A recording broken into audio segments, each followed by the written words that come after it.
Welcome back to consecutive day 892 of a Diary of a Runpreneur.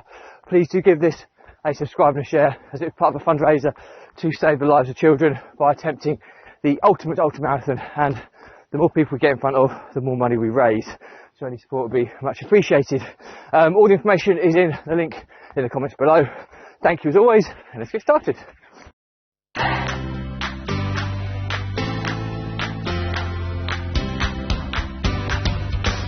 So, consecutive day 892 of the Diary of a Runpreneur.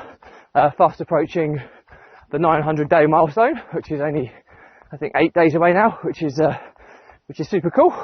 But yeah, so the last 24 hours.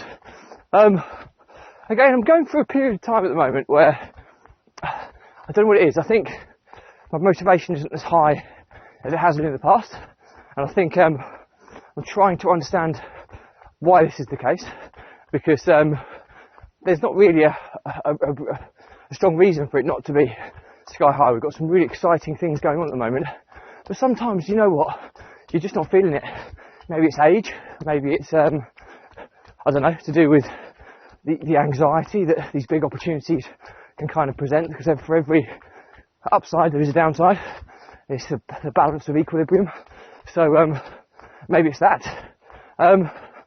I don't know, maybe it's the fact that we've had lots of holidays and, you know, we're now coming into the colder season.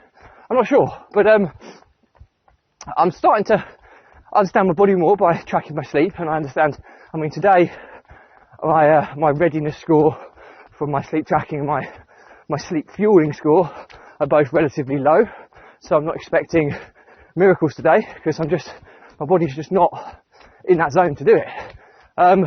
I'd love to be more productive all the time, but that's simply not the case. So I think understanding it, I do understand it. I'm still kind of a little bit puzzled for why it happens from time to time.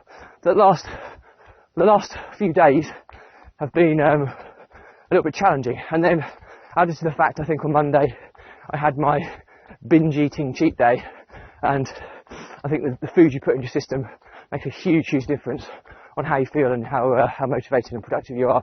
So I think I'm probably still dealing with the aftermath of that, but yeah, so I'm aware. So I think it's what I try and do to counteract it is, when I'm not feeling so good, my expectation levels are lower. So for example, yesterday, I've talked a lot over the past few days about this kind of entrepreneurial anxiety, or high functioning anxiety as it's more commonly known, eating away at me, and I was trying to work out why, and my conclusion was that it was because we've got so many new things happening at the moment, all really exciting, but I haven't managed to put the financial modelling or forecasting to underpin what we're doing, and I feel like we have a lack of clarity on where we actually are trending against where we need to be.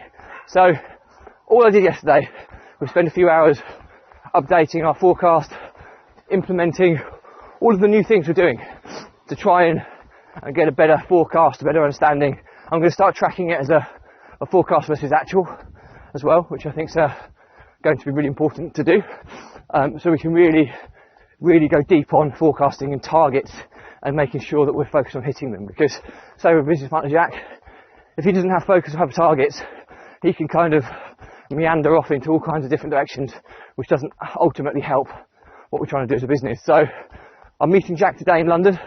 A bit of a frustrating day today. We were supposed to have a meeting with some really big investors, and the person who was organising it got the dates wrong. So as it transpires, we're expecting to meet tomorrow, but they are expecting to meet next Wednesday. Absolutely schoolboy error. So we're trying to reschedule tomorrow, but I'm not entirely sure whether that will happen or not yet, but it has to happen soon because it's such an important meeting. So I'll keep you posted on that. But yeah, back to what I was talking about, is when I'm feeling days of when I'm not at my productive best, I just reduce my expectations. And yesterday's expectation was I had 4 or 5 things that ultimately I really wanted to get done, but I set my expectation levels that just get one of them done. And what is the most important thing? And for me, and my health and my mental well-being, it was gaining financial clarity. So I just spent the hours that I worked, I didn't work a full day, wasn't feeling up to it, but the hours I was working I spent solely on the financial forecasting, and as a result I feel a lot better today. I feel I've got clarity now. I'll stress test it today by running through it with my business partner, and after today we'll have our targets, our realigned targets set, and I think that's really, really important. So yeah, moral to the story is, if you're not feeling productive, lower your expectations. If you lower your expectations, you'll feel you've had a more productive day as you achieve what you set out to achieve, as opposed to what you were hoping to achieve, if that makes sense. So that's pretty much it for me today. As always, any questions or comments, drop me a line. I'll respond to everyone. Please do give this a subscribe and a share, as it is part of a fundraiser to save the lives of children by attempting the ultimate ultramarathon, and all of the people we get in front of, the more money we raise. So any shares, likes, comments will help with the algorithm. So thank you for your support as always. Stay positive, stay happy. I'll see you again tomorrow.